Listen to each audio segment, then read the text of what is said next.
అంటే more than 50% of Indian population ఒబిసిటీతో over వెయిట్తో బాధపడుతుంది.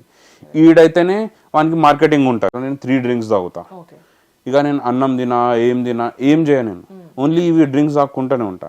ఇవి చేసే పని ఏంది, నన్ను నేను అంటే ఆకలి కానియకుండా చేస్తుంది. దానివల్ల నేను ఏం తింటలేనంటే ఆటోమేటిక్గా నేను సన్నబడిపోతా. నార్మల్గా నువ్వు తినకపోయినా సన్నబడిపోతావు, నువ్వు డ్రింక్ తాగి తినకపోయినా సన్నబడిపోతావు. అక్కడ నిన్ను నువ్వు ఇంజురీ చేసుకుంటున్నావు. అంటే ఇంటర్నల్గా ఇయకు లివర్స్ని ఫోర్స్ చేస్తుంది, ఇట్లా హార్మోన్స్ని కంప్లీట్గా బ్లాక్ చేసేస్తుంది. దానివల్ల ఏంటంటే మనకి ఫ్యూచర్లో చాలా ప్రాబ్లం అవుతుంది. ఇట్లా అంటే మనం రెగ్యులర్ లైఫ్ స్టైల్కి వచ్చినామా, ఇప్పుడు అన్ని తినడం ఆపేసినాక సడన్గా మనం రెగ్యులర్ లైఫ్ స్టైల్కి రాగానే దీంతో 10 కిలోలు తగ్గింది, 20-30 కిలోలు మళ్ళీ డబ్బులకి త్రిబుల్ పెరిగిపోతాం. దీనివల్ల ఉల్టా మనల్ని ఖరాబ్ చేసుకోవాలా, హెల్త్ని ఇంటర్నల్గా మనల్ని ఖరాబ్ చేసుకోవాలా.